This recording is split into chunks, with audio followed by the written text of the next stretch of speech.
Welcome to the Leaders of Leaders podcast by the YPO Leadership Development Network. I am your host. My name is Diana Daniels. I am a member of the YPO Greater Europe, working currently in the intersection of telecom, blockchain, and digital inclusion. And in this Leader of Leaders podcast, what we do is that we are uncovering bold insights that are those intimate stories from extraordinary leaders, all YPOers shaping to their reality.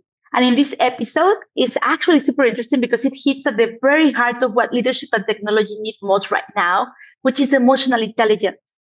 Today, we will be talking about harnessing emotional AI, embracing humanity in technology. And if you didn't know, this is a very big, quick reality check that I had. More than 90% of our decisions are driven by emotion, not logic. Yet, the vast majority of our technology or our apps, our AI, even our leadership dashboards are built to track clicks and numbers, not actually feelings. And the way that we're going to unpack this is through our guest. And I have the honor to welcome to our podcast today, Dr. Rana el Kaliouby. She is a member of YPO Boston. She is an AI scientist, entrepreneur, and investor.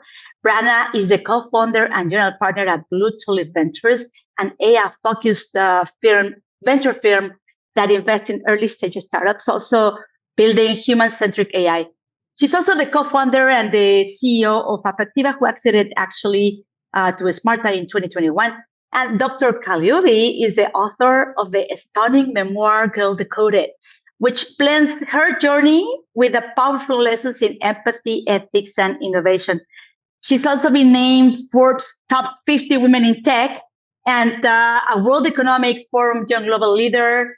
That, above all, I got to say that she's a mom, a founder, a scientist, a really good friend, and a firm believer that humanizing technology is super important. Welcome, Rana. Thank you for being here with us. Thank you, Diana. Thank you for having me. Well, today, as I said, we have this incredible topic, and we often talk about AI like it's, a machine vacuum. But the truth is that AI is already reading resumes, assessing driver behavior, influencing our hiring or even education. And but I believe that it cannot understand emotions, and we're building a system that actually really helping people. I would like to understand, Rana, what inspired you to say that we're giving machines IQ, but it's now time to give them EQ? Absolutely. So I started my journey building artificial emotional intelligence or emotion AI over 25 years ago. And I grew up in Egypt and around the Middle East. And then I had the opportunity to kind of leave home and go to Cambridge University to do my doctorate degree. And I got to Cambridge and I was so homesick. It was my first time away from home. And I realized that technology, even though it was a way for me to stay in touch with my family, it didn't capture the emotional experiences that I had. The best I could do was send a little emoji face with like little tears if I was sad. And so I got really curious about how humans really communicate. And it turns out only 7% of how we communicate is in the actual words we use. 93% is nonverbal. And it's everything from your facial expressions, your hand gestures. You and I are clearly very expressive. Yeah. But these are the cues that people use to connect with each other, to build trust, to build empathy. And so I got curious. I was like, what if we could capture these signals in our technology, in our machines, in our AI? And it was a very crazy idea when I first started to do this because it was before we had smartphones and whatnot, but I continued on this journey, and kind of really spearheaded marrying IQ and EQ and technology. One of the things that I read about you when you said is that empathy is not just a skill, a soft skill, it's a strategic skill. And I really love that because it seems that for so long, businesses and especially business leaders, we have sent a very opposite message. And I don't know if you think about this, but we live in a world that showing emotion in business is sometimes being seen as a weakness, especially as a woman. We women leaders, we're being told for years to keep our emotions out of the boardroom, that lead, but not with too much feeling. Don't even think to cry. So the twist is for me that we're trying to build machines that understand emotions, but many of us are really struggling even to show ourselves emotions. So here's my question.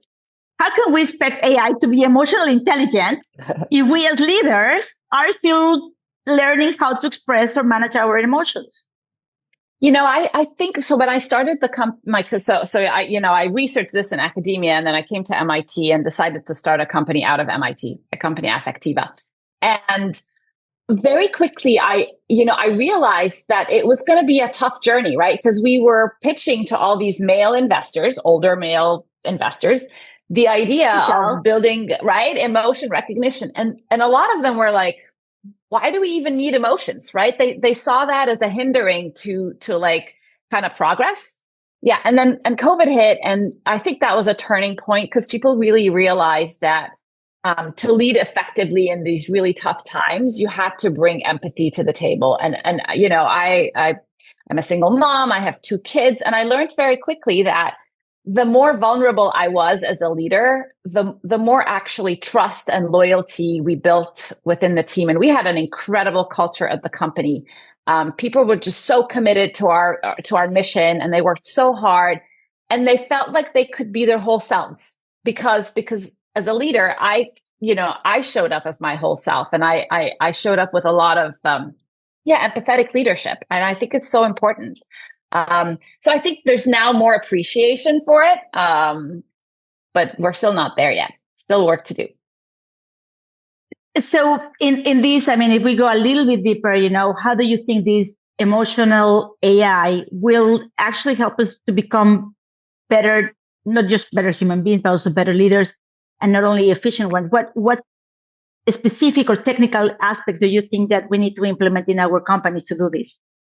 Yeah, there's a lot of use cases. So, for example, one of the first products that the company brought to market was helping companies understand their consumers' reaction to their products, their content, their services. Because often you put stuff out there and you're not really sure how people respond. So we would literally watch, we would collect data around how people responded to movie trailers, or, as they opened the box of a product the first time, did they feel delight, or were they so confused, right? So that was kind of one use case. And even today, I sold the company, but still about a third of the Fortune 500 companies use our technology every single day to understand their audience sentiment and responses to stuff. Another use case is, we spend so much time, most companies now have global teams, right? So how can you get a sense of, level of stress, level of engagement of your employees? That's another potential tool that could be used. So there's a lot of applications. Mental health is another area that I'm very passionate about. We could really understand, if people are stressed, if they're depressed, if they're even suicidal, by looking at these nonverbal signals and listening to their voice and whatnot. So yeah, lots of ways it can, I think, amplify our emotional intelligence. And then when we're looking to this integration of AI into the business operation, I guess, and you a little bit mentioned it before, discussing the real world implications of AI bias, right? And I don't believe this just is a technical issue. I believe it's a very strategic concern that has to affect everything from brand reputation to legal compliance or even financial performance. We saw the case of the Amazon recruited tool that they started very well, and they needed to shut it down because they were doing weird stuff and so on. So what in this matter, what do you think that leaders need to do proactively to identify and, if possible, mitigate those biases in the AI system that now they're trying to implement to ensure these ethical issues? Absolutely. I like to think about it in 2 buckets: the ethical development of AI and the ethical deployment of AI. So on the development side, it's asking questions like, where does the data for training come from, right? What data are you using, and is it representative of your population? On the deployment side, it's more around privacy and respecting people's privacy and consenting people when they're sharing their own data. And it's something now, I've sold the company and now I spend a lot of my time investing in early stage startups. And that's one of the key questions that I ask when I'm diligencing these companies. I want to know if they are being intentional about building these AI systems, right? To mitigate bias, to really add value to their consumers and take a human-centered approach as they build their AI platforms. I really like this. And for those leaders that are probably listening today or watching us in our YouTube channel or the Source in YPO channel, and that they want to explore more into this space from emotional intelligence to tech and AI tech, what resources do you recommend for leaders that they can use to start creating this EQ in AI? What can they actually do? Well, can I make a plug for my podcast? Yeah, why not? Yeah. So I actually started my podcast. It's called Pioneers of AI. It's under the Masters of Scale umbrella. So it's Reid Hoffman, the founder of LinkedIn. He has his podcast Masters of Scale and Masters of Scale Summit. And anyway, so he asked me to launch an AI podcast. So we're about 30 episodes in, and every guest we bring, we ask these questions, right? Like, how do you ensure that you are building AI responsibly? We had Mark Benioff, the CEO of Salesforce, and a lot of other amazing people building in the AI space. So I always ask about the ethics question and the responsible AI question. And I also ask about, okay, how is that going to impact our humanity, right? Like, what does it mean to be human in the age of AI? I think we need to be asking these questions to ensure that we're building AI that unlocks human potential, that makes us better versions of ourselves. I really believe we can do that. We have to be intentional. I do agree with you. I love intentional. I guess the intentional word for me this year is that super key on everything we do. We need to be intentional. All right. So let's shift gears right now. We're going to go through a little rapid fire round to wrap up things like in a very fun note. So I'm going to ask you 10 questions and just really say the very first thing that comes to your mind. Can be either one word or a short phrase, whatever feels right. No overthinking, just follow your instincts. Ready? Okay, let's do it. Ready. Super. Okay. If AI could feel one thing first, what should it sense? I'm going to say empathy. Good. So what is that one inner truth that leaders should stop hiding? That they should stop hiding? Yeah, what is that emotion that we leaders, we should stop hiding? It's that we know, that we know. We don't. The truth is we don't. I don't know. Right? You embark on this journey without really knowing where it's going to lead you. You have a vision of it, but you don't really know that for sure. And probably could be fear. Yeah. Right. Fear. Interesting. Totally. Okay. So, what usually guides your gut decisions? Is that the head, the heart, or what guides you? This is awesome because my book's called Girl Decoded, and I'm actually toying with the idea of the next iteration of it, which is Girl Embodied. Because I believe like my gut knows, my intuition knows, right? And that could be like butterflies or like your heart races or whatnot. But I really feel like tapping into this body intelligence is a real superpower, and I'm working on it. So I love this. I really love this. Okay, think about what is that moment that shifts how you see the role of technology in human life. And I guess you kind of tell me, but let's bring it back. Yeah, it was that moment when I was away from home and feeling really homesick and very kind of sad. And I was like, what if computers could help us better connect with each other as opposed to like polarize us and dehumanize us? So that was the aha moment. I'm hoping for that to really become more and more time. All right. So another one, let's say if your life work had a soundtrack, I hope you like music. I do. What song will be the soundtrack of your life work? Okay. I love ABBA.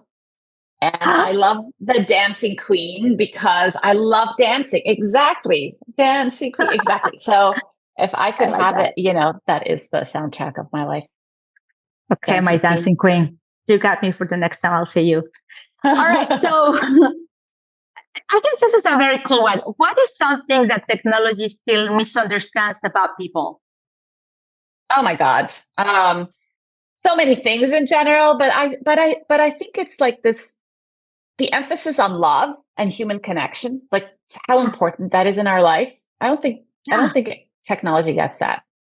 But sometimes people don't even get that. So I don't blame technology. Right. I don't blame the poor AI bots that we have like not getting when you're in love. Sometimes people, they don't get it either. All That's right. very true. In one word, what is often missing in an executive conversations? You mean emotions? Can I say that? Yes. Yeah. Okay. I agree. Yeah. I agree. Completely. Absolutely. Okay. How do you define real connection in leadership? It's like, what is that power? I think it's built on authenticity, vulnerability, openness, and just really caring for the person, not just like seeing them as an AI agent, as a human agent, AI agent. No, like really caring for the person. Okay. One that I would love to ask you is about the future, and is what is that facial expression that machines or AI you are really hoping for them to see? Can I do two? Can I do two? Okay. Yes. One is curiosity. Like, what is the facial expression of awe and curiosity and wonder? So that's one. And the second one is pride. What do we look like when we're proud? Proud of our kids, proud of a journey. Yeah. I like this. Okay. They're really cool ones to know. And then my last one on this rapid fire is, what is that one human quality you have to reclaim or revalue in your leadership journey? That I had to reclaim? Yeah, that you would like to. Yeah, that I would like to. Okay. I think it's this coming from love, not fear. I like this. I guess it's super positive. Yeah, it's so important. Like that we keep again the connection vibe. Okay, so I have two bonus questions for you. One is the best advice you ever received. What is your best advice you ever received? Best advice I've ever received. I really love Arianna Huffington's kind of mantra, like embark on the journey without attaching to outcomes. And that's become, we have it in our house somewhere. I love that. Okay. And my last question to you is, what is the advice that you would give to yourself if you could go back in time, let's say when you were 18? Believe in yourself, and kind of, again, like trust your intuition and believe in yourself. Because I had so many moments where I had this voice in my head, this Debbie Downer voice in my head, like, you can't do this, like, too scary, it's too risky. And I wish I've learned over time how to quiet that voice down. Still there, but I can control it a bit. But I wish I'd learned that earlier and just believed in myself. Rana, thank you so much for this incredible, rich and superhuman connection. I guess that has been an amazing podcast. But before we close, let me tell you what I guess I learned today, right? Yeah. First, emotions are data, and if we ignore them in tech or leadership, it's going to be a strategic risk. Then my second learning I have today from you is building inclusive AI starts with you and with what you do with your training data. I guess that the human-centric applications is super important. You mentioned that in your book. Then my third one that I put in here is about the future is not about only smart machines. It's about It's about empathetic leaders. I guess that this is important. Did I miss something? Really? What else can you I give? love that. That's awesome. Yeah. That's a great, Awesome. great summary. Yeah. Thank you. Thank you for having me. Thank you. Thank you for showing us what it really means to lead from both, from the heart, from the mind, for everything. I really appreciate it. And thank you for being with us. Thank you for having me.